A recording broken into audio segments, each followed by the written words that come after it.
जब से भारतीय जनता पार्टी की सरकार बनी है तब से भारतीय जनता पार्टी महापुरुषों की, गुरु साहिबानों की जयंतियां सरकारी स्तर पे मनाती है। हमने पहले भी पिछले दिनों गोहाना के अंदर कबीर जयंती मनाई थी, उससे पहले रविदास जयंती भी मनाई थी, वाल्मीकि जयंती भी, धनौरी के अंदर जैसे धन्ना जाट जयंती मनाने का काम किया। इसी कड़ी के अंदर आने वाली 20 तारीख को, 20 जुलाई को हिसार के अंदर महाराजा दक्ष जयंती मनाई जा रही है। आज इसी का निमंत्रण देने के लिए मैं यहाँ सिरसा में पहुंचा हूँ, जिसमें मुख्य अतिथि आदरणीय नायब सैनी जी होंगे। और ये पहली बार है कि दक्ष जयंती सरकारी स्तर पर मनाई जा रही है। मुझे कई जिलों के अंदर जाने का मौका मिला है, लोगों के अंदर बड़ा भारी उत्साह है और मैं समझता हूँ कि 20 जुलाई को बड़ी संख्या में पूरे प्रदेश भर से समाज के लोग जाकर के और वहाँ महाराजा दक्ष जयंती मनाने का काम करेंगे। और जिस तरीके से आदरणीय नायब सैनी जी की कार्यशैली है, हर वर्ग के लिए कार्य कर रहे हैं, सबको साथ लेकर के चलने का काम माननीय मुख्यमंत्री महोदय कर रहे हैं। वहीं अगर विशेष रूप से मैं बैकवर्ड क्लास की बात करूं तो बैकवर्ड क्लास की जो पुरानी मांगे थी, खासकर लंबे समय से मांग थी बैकवर्ड क्लास की, एक तो क्रीमी लेयर की क्रीमी लेयर की आय सीमा जो है वो 6 लाख से बढ़ा करके 8 लाख की जाए as per government of India, और उसके अंदर एग्रीकल्चर इनकम और सैलरी की इनकम ना जोड़ी जाए। ये मांग पुरानी थी समाज के लोगों की, बैकवर्ड समाज की।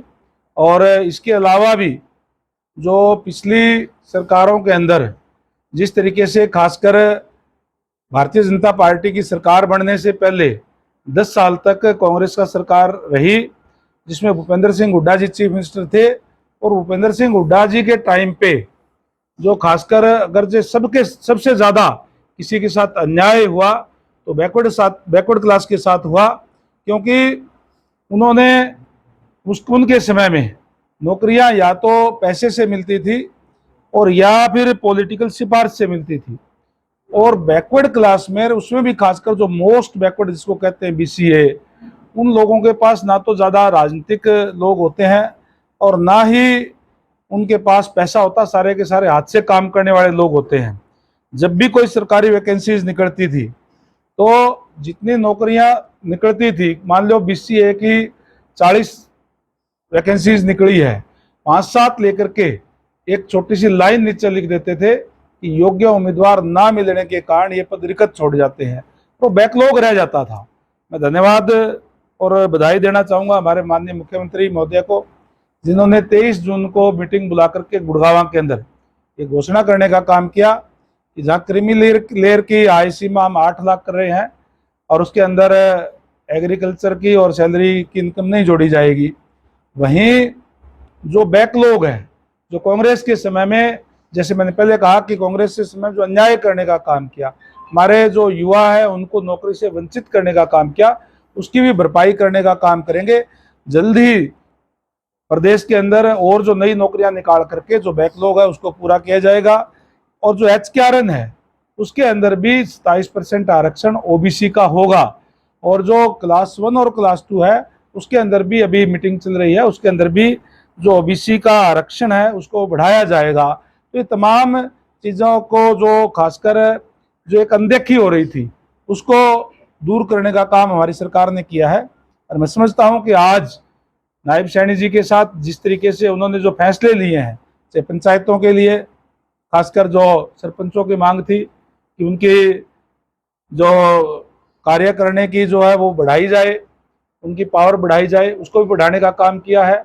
अब जहां बिना टेंडर के पहले 5 लाख रुपए थे उसको 21 लाख रुपए कर दिया गया है, और कितने ही काम जो है गांव के अंदर सरपंच और पंचायत गांव की जो करवा सकती है। तो मैं समझता हूं कि हर वर्ग को साथ लेके चल रहे हैं, और आने वाले विधानसभा चुनाव के अंदर भी लगातार तीसरी बार भारतीय जनता पार्टी की सरकार इस बार जो है नायब सैनी जी के नेतृत्व में बनेगी। जिस तरीके से आदरणीय नरेंद्र भाई मोदी जी के नेतृत्व में एनडीए की सरकार बनी है, इसी तरीके से एक बार हरियाणा प्रदेश के अंदर भी हमारी सरकार रिपीट करेगी। इतने काम, इतनी घोषणाएं, इतना कुछ करने के बाद उसके बाद लोकसभा में चुनाव घोषणा। देखिए, जहां लोकसभा की बात है, अगर लोकसभा के चुनाव की अगर देश भर की आप बात करें तो जिस पार्टी ने इस देश के ऊपर लगातार 50 साल से ज्यादा राज किया, उन लोगों की सीटें 3 अंकों में भी नहीं आई। केवल 99 सीटें कांग्रेस पार्टी की आई है। और एक 1962 के बाद में रिकॉर्ड है कि तीसरी बार लगातार किसी एक पार्टी की सरकार जो बनी है, भारतीय जनता पार्टी की, नरेंद्र भाई मोदी जी के नेतृत्व में एनडीए की सरकार बनी है और पूर्ण बहुमत की सरकार बनी है। ये कांग्रेस पार्टी के लोग इस बात को खुश हो रहे हैं कि जो 400 पार का नारा भारतीय जनता पार्टी ने दिया था, वो उसकी 400 सीटें नहीं आई। अगर ये लोग इस बात में खुश हैं तो ठीक है, हम भी खुश हैं, हमारी सरकार बन गई। और ये इस बात में खुश है कि इनकी 99 सीटें आई हैं। और रही बात जो लोकसभा चुनाव की कुछ कम आने की, या मैं आपको बताऊं कि कांग्रेस पार्टी ने एक भ्रमजाल फैलाने का काम किया। संविधान की पत्रिका हाथ में लेकर के जिस तरीके से उन्होंने एडवर्टाइजमेंट करने का काम किया कि भारतीय जनता पार्टी को 400 सीट किस लिए चाहिए, सरकार तो 272 में बनती है, वो 400 सीटों की कह रहे हैं, ये तो संविधान बदलने का काम करेंगे।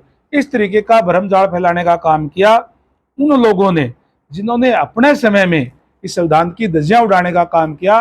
लोगों को अब भी याद है 1975 के अंदर जिस तरीके से देश के अंदर इमरजेंसी लगा करके इस तरीके से व्यवहार करने का काम किया, लोगों के साथ जुल्म और जातियां करने का काम किया।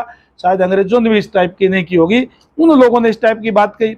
अब हमारा जो कार्यकर्ता है वो वार्ड में, गांव में जाकर के ये तमाम चीजों की उनकी पोल खोलने का काम कर रहा है, लोगों को समझ में भी आ रही है।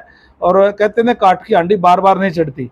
एक बार तो इन्होंने इस टाइप का प्रचार करके कुछ वोट में डेंट डालने का काम किया था, जिसके कारण ठीक है कि जो आप कह रहे हो कि पूरी सीटें नहीं आई जितनी हम सोच रहे थे। लेकिन कांग्रेस पार्टी के लोग भी तो ये कह रहे थे हमारी तो 10 सीटें आएगी, क्लीन स्वीप करेगी। कहीं आई क्या? हमारी तो 5 सीटें आज भी आई है। भूपेंद्र हुड्डा कह रहे हैं कि लोकसभा में हाफ और विधानसभा में साफ।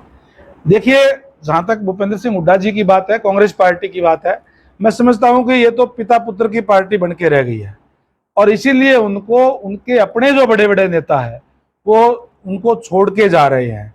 अगर इस लोकसभा चुनाव की बात करें हरियाणा की, तो अगर सिंगल किसी पार्टी का सबसे ज्यादा वोट अगर किसी को मिला है तो वो भी भारतीय जनता पार्टी को मिला है। 40.11% वोट मिला है। कांग्रेस को तो 43% वोट मिला है। 44 सीटों पर हमने अगर कंस्टिट्यूंसी वाइज देखें तो हमने जीत हासिल करने का काम किया है। और ये जो चुनाव था, ये चुनाव तो बीजेपी वर्सेस अदर्स था, सारे इकट्ठे हो रहे थे बीजेपी के खिलाफ। अब ये अलग अलग चुनाव भी लड़ेंगे। और जो कांग्रेस पार्टी है जो गुटों में बटी हुई है, मैं समझता हूं कि एक दूसरे को खुद ये निपटाने का काम कर देंगे। भारतीय जनता पार्टी को इनसे लड़ने की जरूरत नहीं है।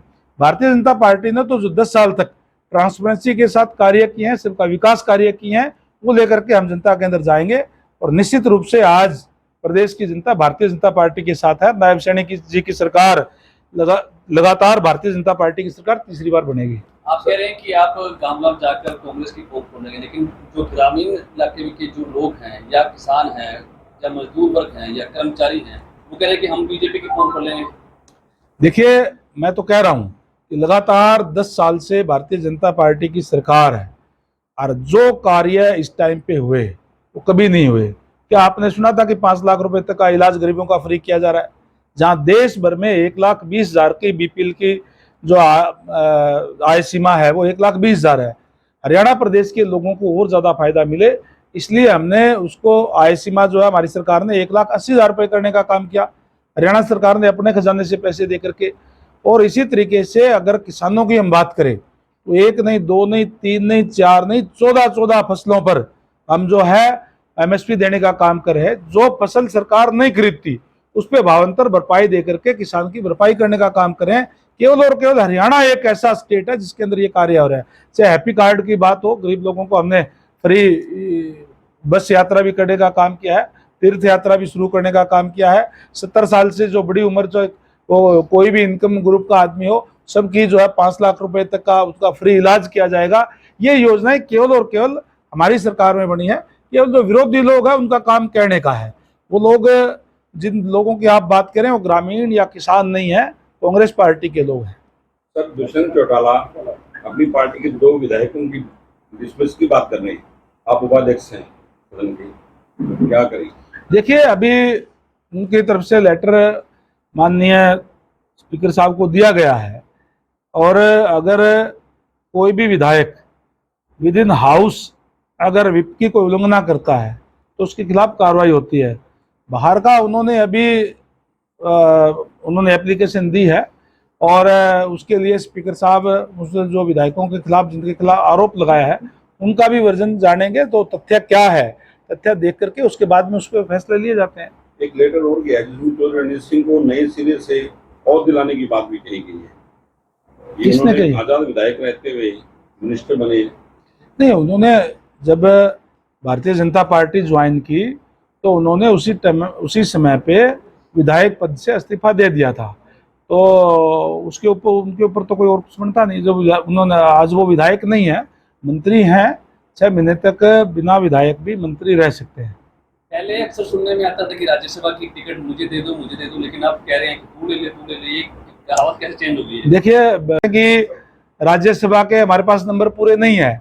जब राज्यसभा के पूरे नंबर नहीं है तो स्वाभाविक है कि सरकार अल्पमत में कहाँ से आ गई। तो ये इस टाइप की केवल और केवल भ्रम में डालने के काम करते हैं। राज्यसभा का तो भारतीय जनता पार्टी का बनेगा, कोई भी जो भी होगा। जो मनोहर सरकार ने फैसले लिए, उन फैसलों को मौजूदा सरकार बदले जा रही है डे बाय डे। सरपंचों का मामला है, अन्य योजनाएं हैं, समय समय के ऊपर कोई भी जो सिस्टम है उसके अंदर बदलाव किया जाता है, और लोगों की मांग पे अगर कोई, जब लोग मांग करते हैं तो उसमें चेंज किया भी जाता है। प्रजातंत्र है, प्रजातंत्र के अंदर लोग सर्वोपरि है। ये लोगों की मांग के ऊपर कुछ एक चेंज किए जाते हैं, कुछ सारी चीजें चेंज नहीं है।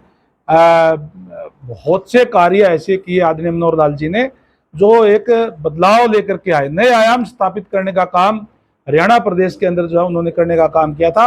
चाहे वो 1,80,000 बीपीएल की आय सीमा करी, चाहे परिवार पहचान पत्र की बात है, चाहे और जो नए नए फैसले उन्होंने लेकर के आए थे। कि ठीक है कि जो बदलाव की जो बात है पंचायतों वाली, आप कह रहे हैं कि सरपंचों की मांग थी, उसको देखते हुए उनको बदलाव करने का काम किया है।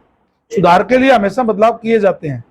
सर, भारतीय जनता पार्टी ने बहुत समय रहते पहले मुख्यमंत्री का चेहरा घोषित कर दिया है, जिसको आप कैसे देखें? प्रदेश अध्यक्ष नया दे दिया और सीएम का चेहरा भी नया दे दिया।